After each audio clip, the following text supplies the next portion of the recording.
Welcome to the Cannabis Equipment News Podcast. Hi, I'm David Manti, and welcome to a new episode of the Cannabis Equipment News Podcast. With me today is Eddie Celaya, host of the Here We'd Go podcast and reporter at the Arizona Daily Star. Thank you very much for joining me today, Eddie. David, so good to be here. Excellent. It's great to have you. But before we get started, please make sure to like, share, and subscribe to the podcast. You can also help us out a lot by leaving the podcast a positive review on whatever platform you use. If you want to email the podcast, you can reach me at david@cannabisequipmentnews.com with email the podcast in the subject line. You can also subscribe to our daily newsletter. Make sure you get it delivered to your inbox first.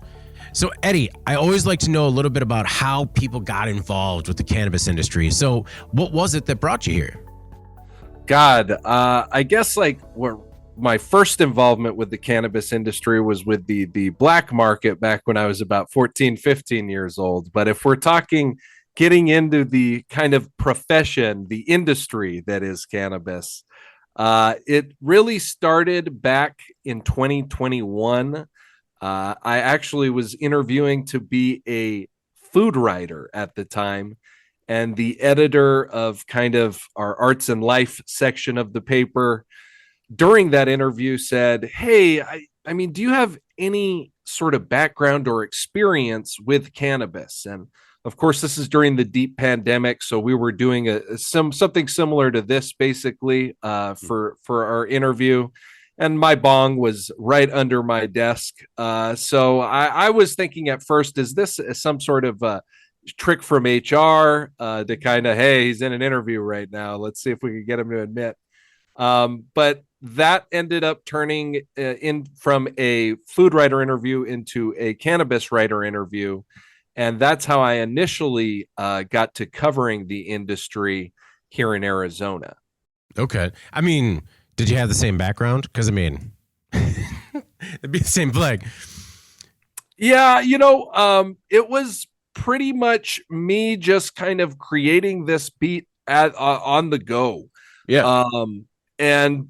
I guess luckily enough, that at that point, even if we did take drug tests, it had been legalized in Arizona. So if they did want to look more into my background, it was like, hey, even if it pops up green, that is okay in this state now. That would be part of my cover. That was one of my first stories, was writing about what kind of has changed with what was Prop 207 passing here.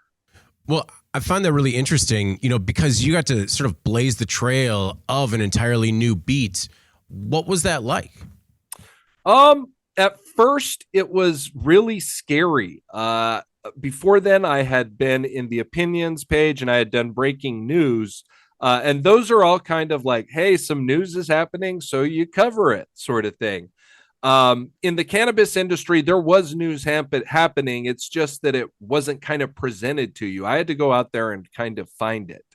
At least initially. Now the industry has really grown here in Arizona, and I'm sure we'll touch on that later. But at first, really finding local stories was a little bit of a mystery. I wasn't sure which bigger or larger cannabis companies were based out of Tucson or Southern Arizona. So a lot of it was still going to dispensaries and just asking questions of bud tenders and some of the general managers and owners of those spots, and kind of networking from there, going to big industry events and just being like, hey, I'm Mr. Reporter and most people were shocked that the legacy newspaper in town, most people are used to our alternative weekly in town covering things, but the legacy newspaper in town, I think people at first were a little like, who is this guy?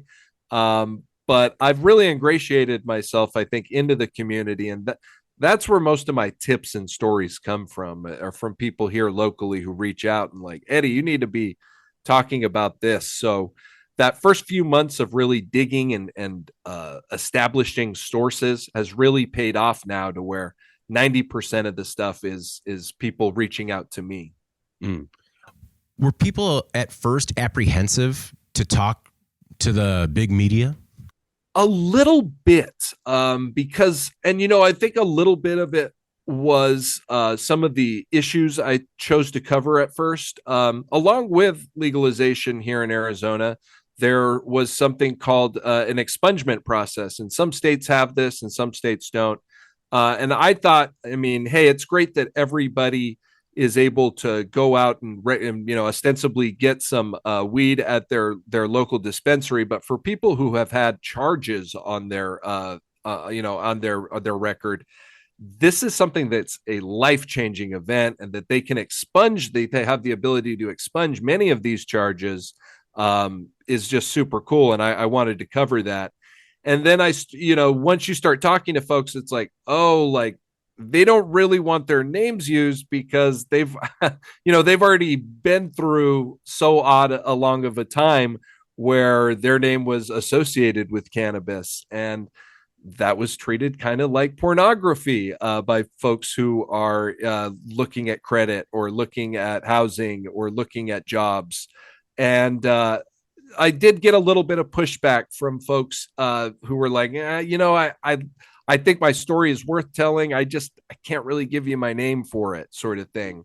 But most people within the actual industry were more than willing, actually, to come out and speak with me. They really wanted their stories told to, I don't want to say a more mainstream audience, but definitely an audience that had not been exposed to the kind of positives of cannabis and marijuana before. Is the expungement program working?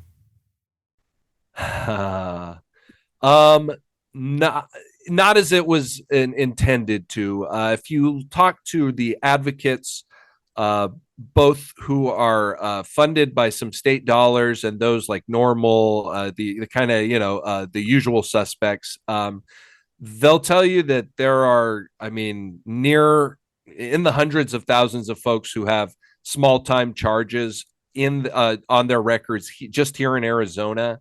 And right now, there's only been a few thousand folks who have actually gone through the whole process in this, 2.5 years now. And most of them are up in Maricopa County, which is our largest county, where Phoenix is.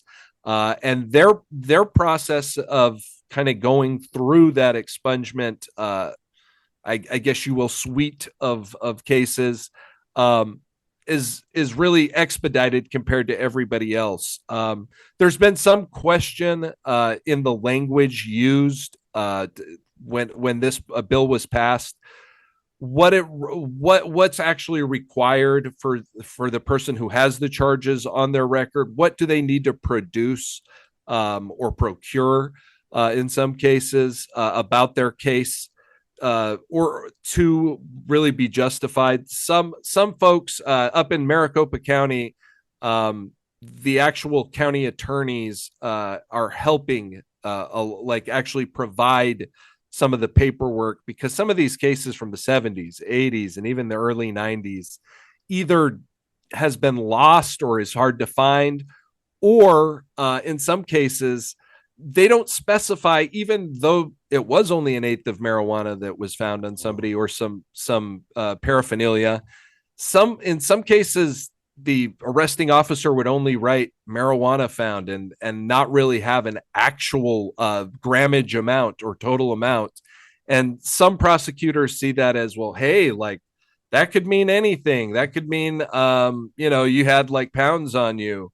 And they really have to find some sort of way to prove that that's not the case. So it has not worked as intended. No, it's been very frustrating kind of across the board, because you see somebody like President Biden come out and say that everybody is going to get taken care of. And then you realize it's only a handful of people. And even that's not really moving forward. Exactly. Yeah. Like, what is the process for that expungement through the federal system even? So along the way, as you're kind of building this career as a beat reporter, when did you start the podcast, and how did that kind of come to fruition? Why'd you do it?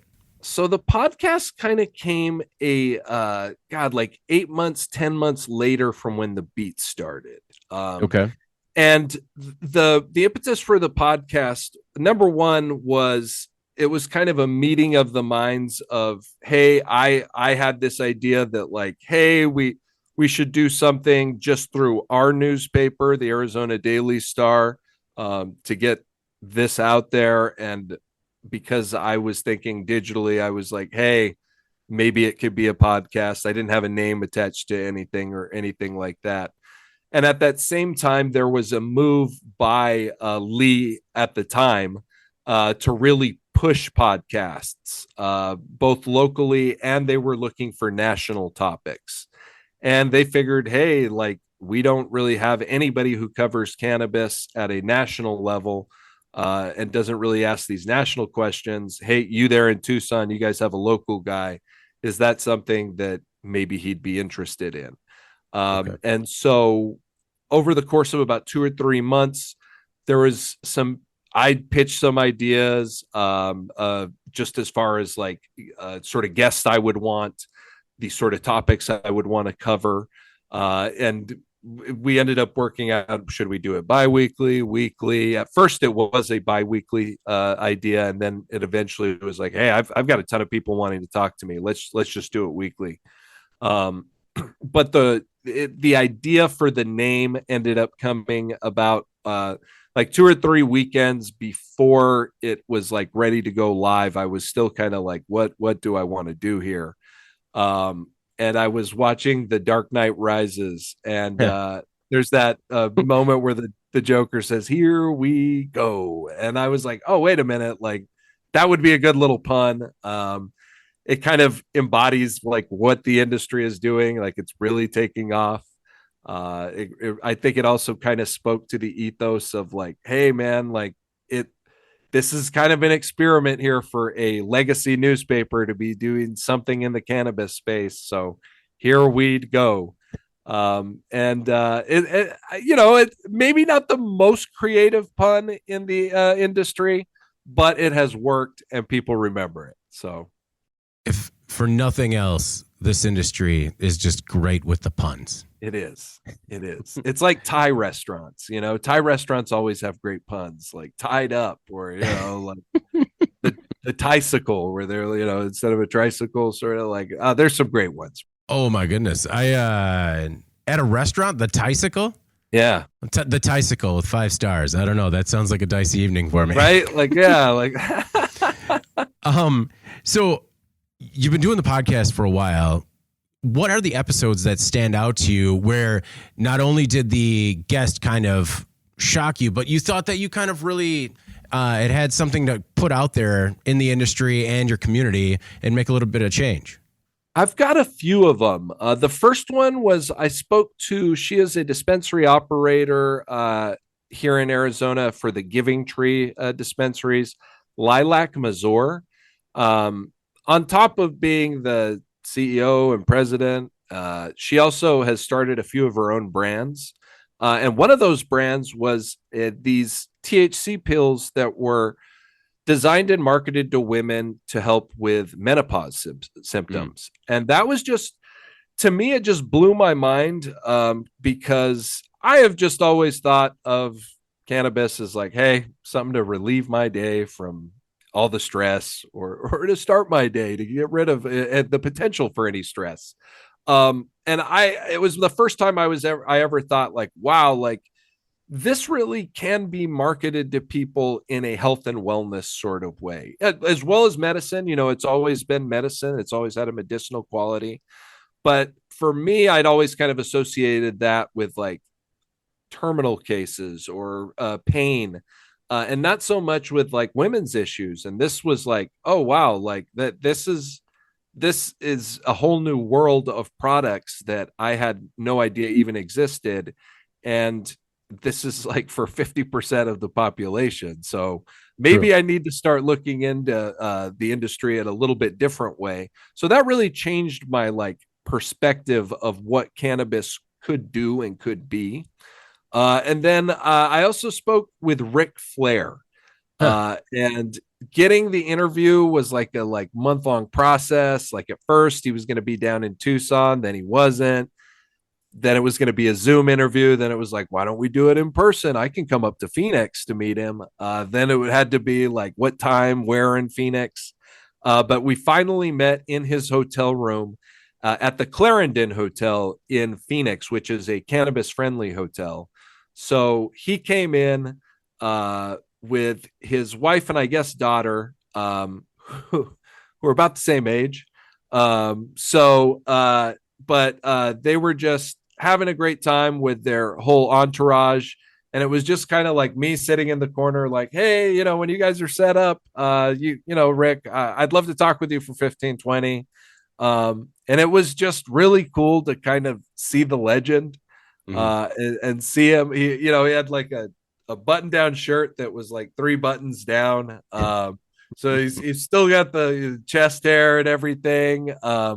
And he gave me a few woos during the interview. I was gonna say, was the interview like a bunch of woos and his kind of go-to catchphrases, or did he actually talk about his brand?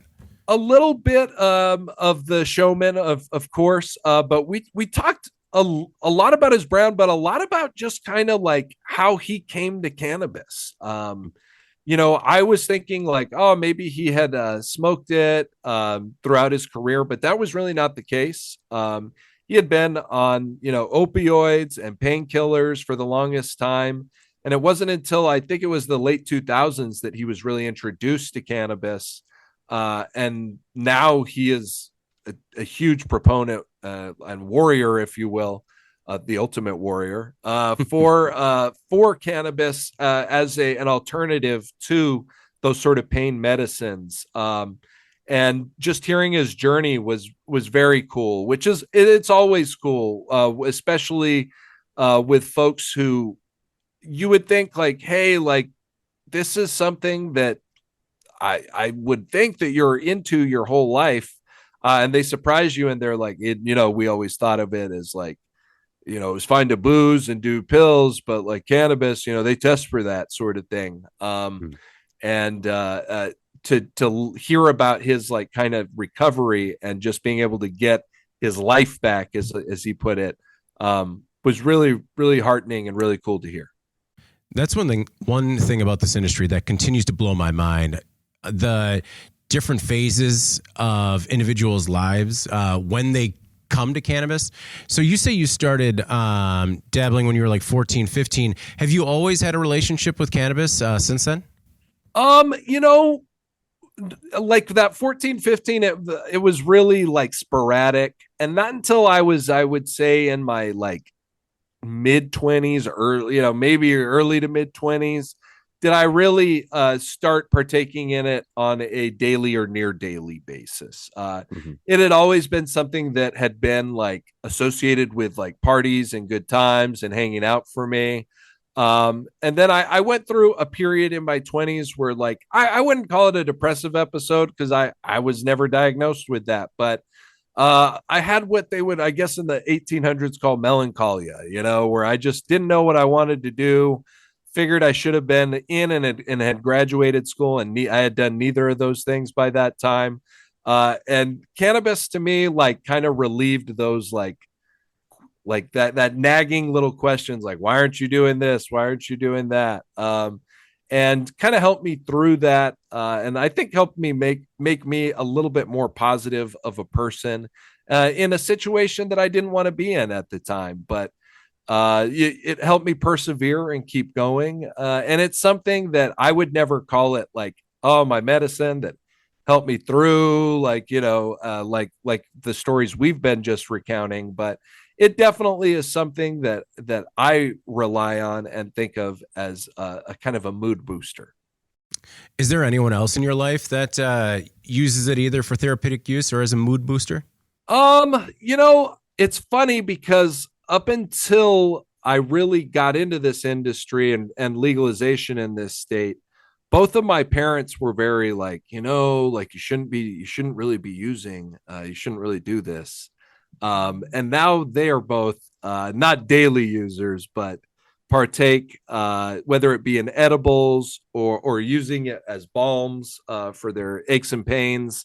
They go to dispensaries at least once a month, both of them. Or they have me go to the dispensary for them, sometimes in my mom's case. And the rest of my family is the same way. My siblings, who used to blame me for every time they would get caught growing up with a bag in their, their clothes or in their pockets. They well, they don't not partake every day. They still participate with it here and there, and it's kind of funny. The whole family used to really be like, hey, we need to keep this under wraps, and now it's much more openly used at family events as well. So That was a real turning point for myself as well. The people that are coming to you, especially once they know that you're involved with the industry, with really pointed questions about what to experiment with and how they could potentially use it. And it's like, okay, I'm not a bud tender. This is what works for me. Go talk to somebody and they'll help you. I got a ton of people reaching out to me, and they all did it through their non-work emails or non-work channels. Plenty of people within my newsroom that were like, so Eddie, what kind of edibles would you suggest if I'm having problems sleeping at night? And then I'd be like, this has worked for me. I've done some interviews where people talk about the, entourage effect and everything. You can listen to those. But talk with your bud tender when you walk in. They're usually a wealth of knowledge for the products and the sort of things on the shelves there at any dispensary you'll be visiting. So it has been cool to see folks reach out. Well, one thing with the podcast is you wind up interviewing all types. And a lot of times, you get a guest and they're pitching their product or their process or how it's made. And have you ever found yourself in the middle of an interview where you're like, you know what, I just don't think this is going to work? 3 or 4 times that has happened. Where it's just been like, maybe we could use a section of this 2 or 3 minutes as like an intro to a larger episode on a topic. But there have been, it's very rare. I'd say it's 1 in every 15 or 20 interviews, where it's just like, this is just so in the weeds. A lot of times it's with really, I would say like the very scientific minded sort of guests who they talk a lot and it's not really for the layman. And oftentimes it's not even for people who are not in a specialty of the field. Yeah. And you kind of lose control of an interview and you're like, all right, I need to bring this back. I need to wrap this up and, thank them for their time and see what I could do to salvage at least some of this for the podcast.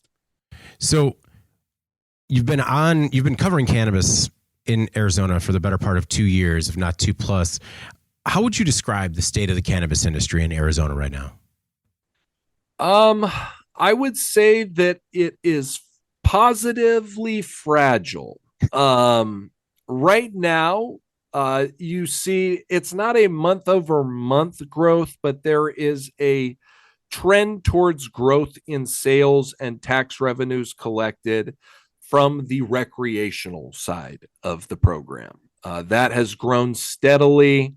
It dropped off a little bit after the kind of artificial high that was 2021 when everything kind of came online and we were still in that pandemic mode. But it's gotten those numbers have now crept back up and exceeded it. However, on the medical program side of things have cratered. Things have really from what was about 450,000 folks on the medical rolls at the time right before legalization has now dropped to about 150, maybe just a little bit less. I didn't check out last month's numbers. And the sales have cratered. They're a fourth, somewhere between a fourth and a third of what they were before legalization. And for those first few months, they kind of maintained, but it has been a precipitous fall off the last 2 years, month by month, pretty much for the medical industry here.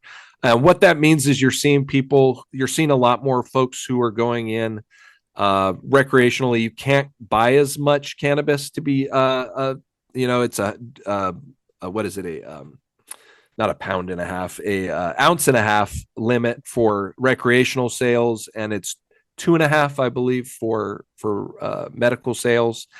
Plus, you could do more with concentrates and edibles as well.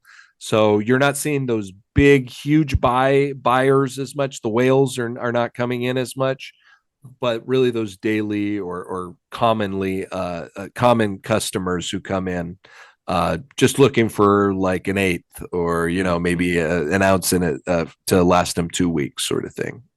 So are those medical users just transitioning to rec sales? That's really the theory right now, that they're doing that. There's also there's also some evidence to suggest we have home grow here in Arizona. Not every state allows for that, but here in Arizona we do. And there's some thought that some folks have gone to that. And there is also a small, it's not as big as it is in some states like Oklahoma or California, but there is a small and thriving black market within Arizona as well.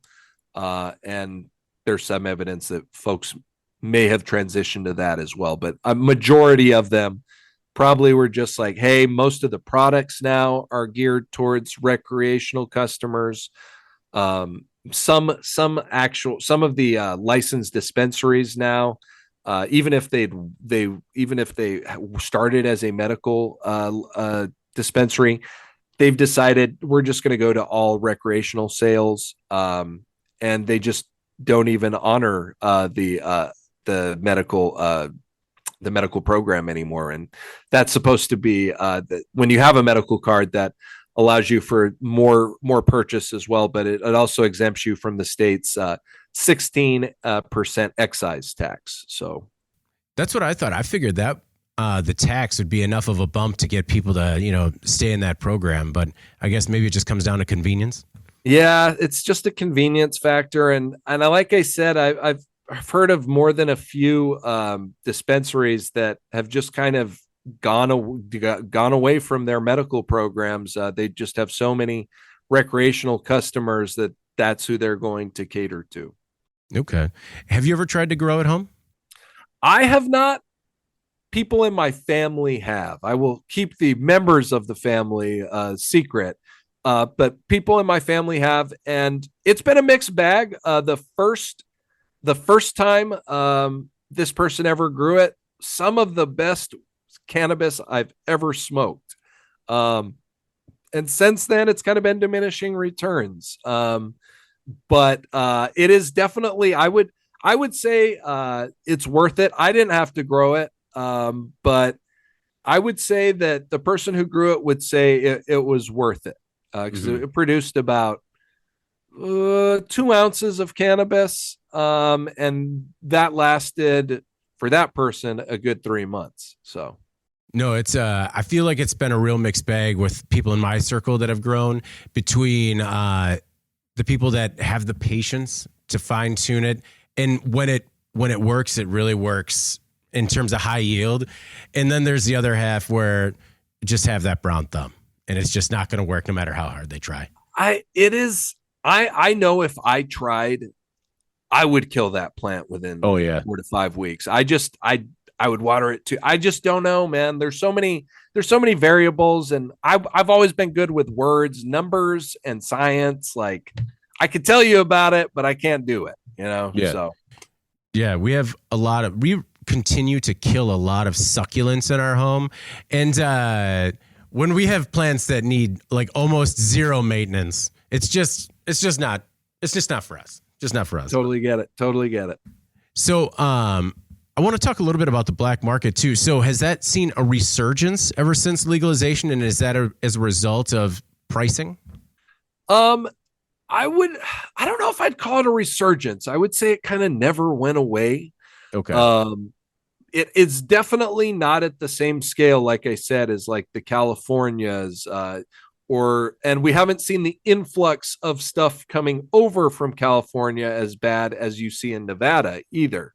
But it is strong. I still hear from folks who are kind of ostensibly part of that gray zone in the industry here, who are like, hey, like some of the best growers I know are still in that underground space, and because law enforcement now has kind of like taken their foot off of the kind of enforcement of these sort of things, they're able to, as I mean, obviously the grows are not as big as you see at the licensed dispensaries, but they're able to operate grows in clandestine areas that are large enough that they're able to make a very good amount of money.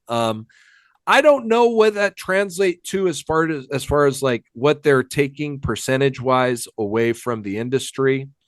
But I will say that 1 out of every 10 or 8 people that I interact with at like these vendor fairs that I go to will tell me they still get the majority of their product from somebody in the underground. So what can Arizona do to kind of shore up this fragility? So they're looking at a couple of things from that medical side of the program. There was a bill, I don't think it went anywhere, that they were proposing, then that the Arizona Dispensary Association got behind, that would have made it so that once you got your medical card, you would have only had to re-up it once every 5 years if you were a non-veteran, and if you were a veteran, you would have just paid for it once and never had to pay for it again. Currently, you have to re-up every 2 years. There's also a 1 year option, which is a little cheap. It's more expensive over 2 years, but if you just wanted 1 year, you could do it that way too. They would have got rid of that. And the other thing that I think the industry would need to do is really look at this excise tax. It would have to be something that would again be changed by this, by state. And because of the way that the law was passed, it was a citizens initiative. You need a super majority of the legislature to make any changes to the language within the law now. So you'd need a super majority, but there is some movement. Democrats are always 75% pretty receptive to any changes, but there's been some movement, and some Republicans at the state level here who are open to making, if not huge changes, some changes to the bill. The other thing that the state could do is, we are a limited license state, so you'll probably never see more than about 200 licenses issued within the state here, and those licenses are vertically integrated. So you get a retail spot, you get everything with those. And for a state that's growing so much that, I mean, I think our state population is comparable with that of Washington. Washington has more than 1,000 dispensaries. And you see the pricing there. Well, it's not ideal. It is much lower than it is here for item price. And I think those two changes would be big. Doing something about the excise tax, maybe bringing it down to a 10 or 12% rate, and allowing for, if not unfettered licensing, a little bit more, a little looser on the licensing end of things. Is any of that black market product making it into the legit market? I haven't heard anything about that yet. There has been a lot of recalls, however, within the state. And once those are, a lot of those, when they're investigated, they find that, oh, hey, this is cannabis that, number one, shouldn't have even been taken to a lab to be tested. It should have been, with internal controls within a company should have like caught this, and they should have remediated or destroyed it. Or number two, that there's a particular lab, which name escapes me, out of northern Arizona, that seems to be where folks are going if they want a higher THC score on their cannabis, or it's kind of borderline in parts per million if it's got, some heavy metals or something like that in it, that it, okay, well, this tested for that, but your other the other test sample that we have from that same batch didn't, so you could go ahead and sell it. So there has been a little bit of, I don't know if we want to call it skullduggery or just laziness on the part of some testing and testing regimes within the state. I'm actually having an investigator for another state come on and talk about how Arizona has had a lot of recalls this summer. And so there's been a little bit of that. I have not heard yet about black market or unregulated weed making it into a dispensary space. The lab shopping I find particularly frustrating, just because as an industry that is pushing so hard towards legitimacy, like that is going to be the number one issue is testing and truth in testing. And you just got to get it right. I understand that it's a short-term play. Over the long term, these testing facilities kind of will be flushed out. But in the interim, it's kind of a black eye. It's a total black eye, and it's something that the sort of, I guess they're prohibitionists now. I don't know what you call the anti-cannabis crowd, but they're out there and they get vocal about it. And they talk about how these sort of testing look at they're not testing correctly for potency, and this cannabis is so potent now that if kids get a hold of it, they could get into a psychosis. And you hear a lot of this rhetoric now. And while I don't agree with it, if a lab is being less than above board with some of its testing protocols, it's hard to argue that that this is a safe product or as safe as it could be. And the last thing you want is the watchdogs or the watchers to be the ones who are actually in on some of these schemes. So you hope they get fettered out and hope that the industry starts to right itself before, you don't want the FDA coming in. That'd be the worst thing, True. Well, do you think it's more of it's not an if so much as it is a when the FDA is coming in, right? I mean, in the event that we ever attain a federal legalization? I guess I talk with people who think that like maybe Schedule 3 is okay because the FDA won't be as incentivized to get down into the state level. Like, hey, this is what Minnesota does, and that's, we find that better and better state practices. So you should do that over here in Montana, sort of thing. But I do think it's inevitable. At some point, the FDA is going to come in and be like, hey, guys, the party is over. Your states, they've done the best they can, but we're going to take it from here. So I don't know if that's sooner rather than later, but it's an eventuality that will happen. Well, as you mentioned, the state has seen a number of recalls recently. In your opinion, is that ADHS stepping up efforts, possibly being more overzealous, or is that operators who are stopping short? I think it's a little bit of both. I think that ADHS, when you really look at its mission and what it does primarily away from cannabis, there's no real reason for the Department of Health Service. I'm a believer that states should have their kind of own board of cannabis controls. Agreed. If there's some movement, there was some proposal, I think it wasn't this session, but last session, to kind of carve something akin to that out of ADHS. And I would support something like that. That'd be fine for me.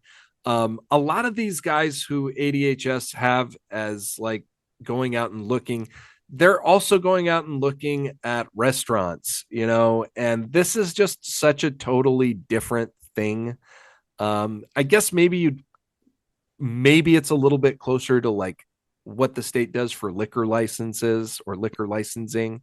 But even that is not really a one-to-one comparison.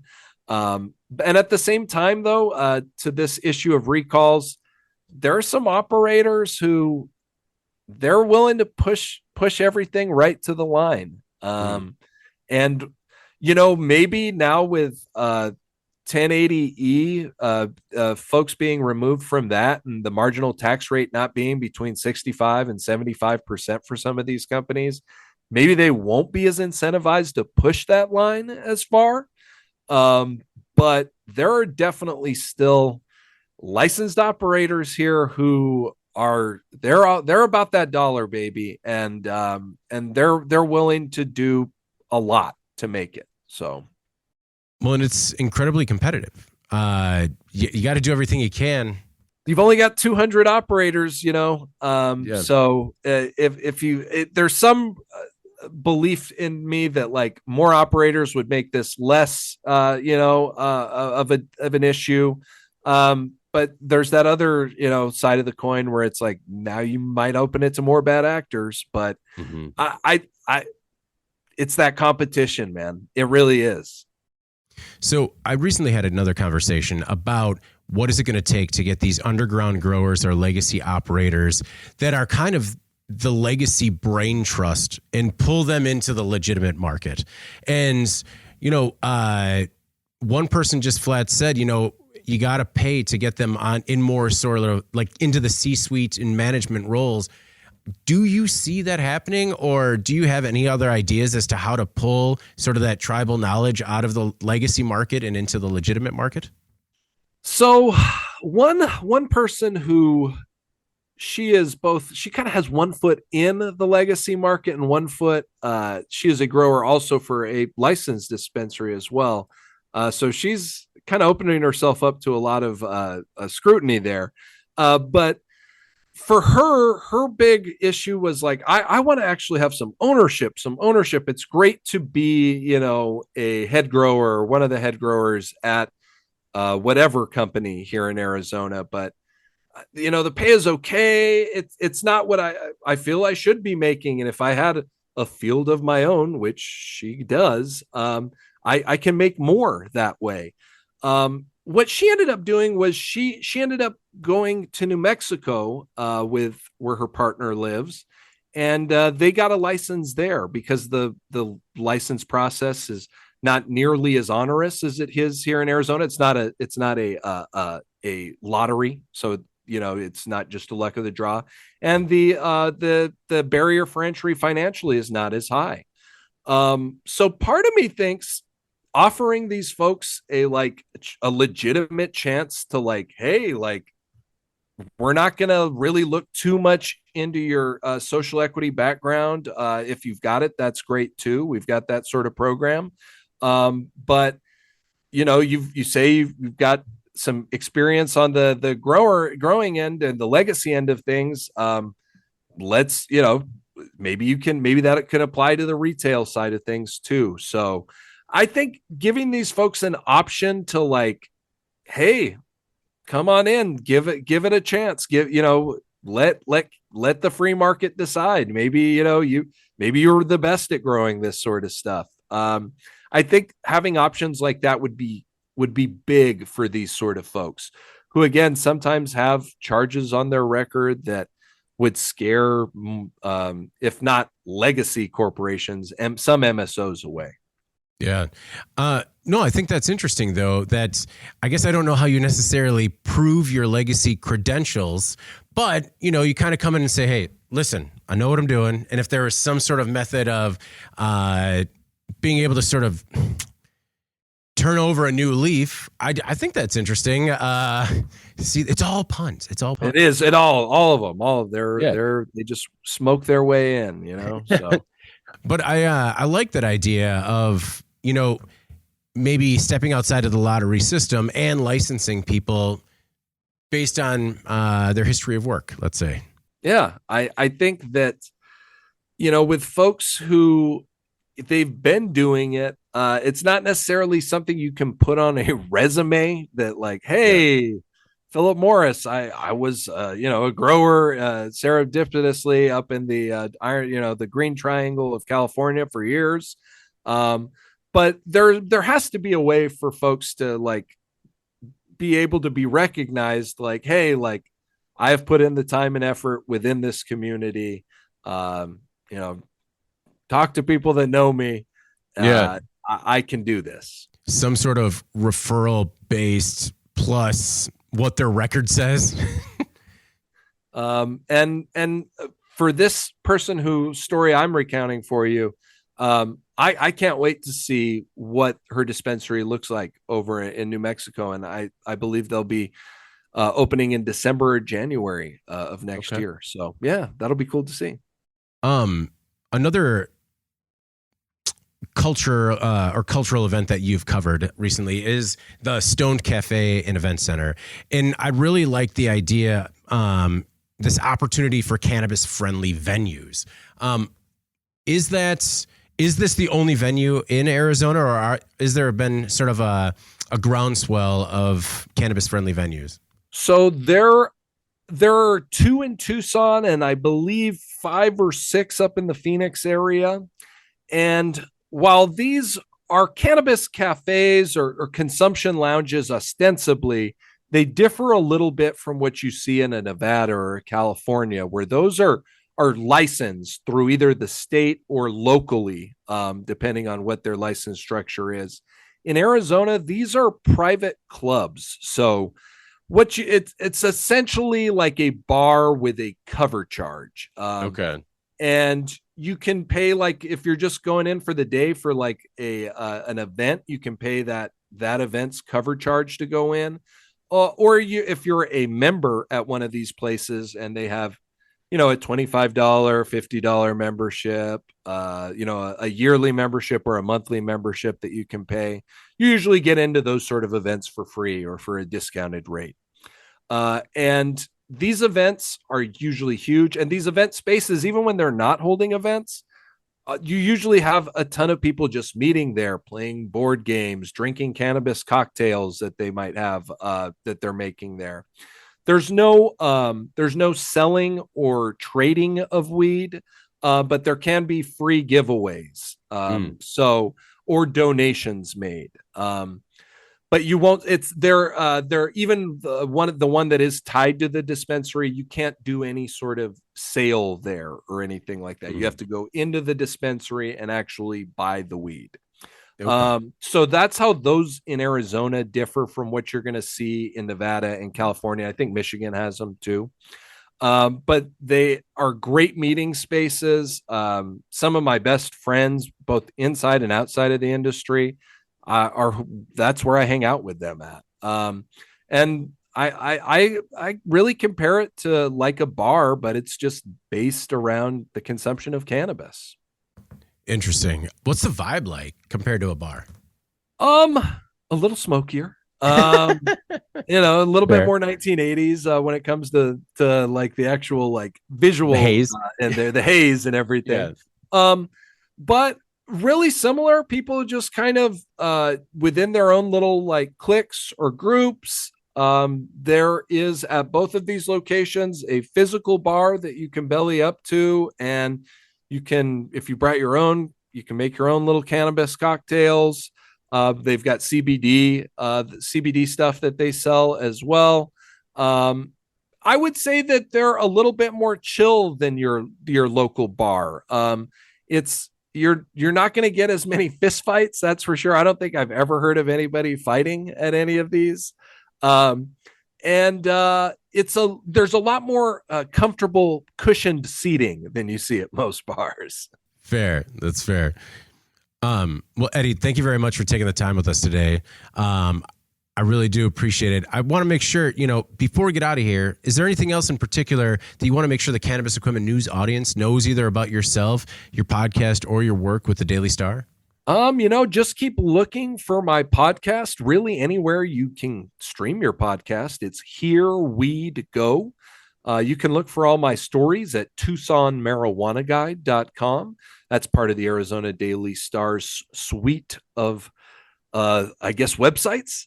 And then, you can also subscribe there to my bi-weekly newsletter, which is the Here Weed Go newsletter. So feel free to look for all of that. Like, follow, and subscribe here.weed.go on Instagram. And that Instagram will link you to my personal Instagram where I've got all my travel and foodie adventures up as well. So I'm always out there, even if I'm not high, getting some food in me and traveling. So when is the interview with this investigator that you were talking about? That should be next week. And we'll be letting that out by, I believe, the middle of October. Okay. That should be airing then. So okay. Definitely. Your episode's coming out next week, man. Oh, very good. Hey, I love the opportunity to be on your podcast, and I really like it. When a couple of podcasts can come together and everybody can kind of share their story. Exactly. Is this a crossover episode? I like it. You got to find all the hidden Easter eggs throughout it. Well, Eddie, thanks again, man. I really appreciate it, and I hope we get a chance to do it again soon. David, thank you so much. I hope to meet up with you sooner than later. Oh, absolutely. Before we get out of here, please make sure to like, share, and subscribe to the podcast. You could also help us out a lot by giving the podcast a positive review on whatever platform you use. If you want to email the podcast, you can reach me at david@cannabisequipmentnews.com with email the podcast in the subject line. You could also subscribe to our daily newsletter. Make sure you get it delivered to your inbox first. All right, for Eddie Celaya, host of the Here Weed Go podcast and reporter at the Arizona Daily Star, I'm David Manti. This is the Cannabis Equipment News Podcast, and we'll see you next week. Thank you for listening to the Cannabis Equipment News Podcast.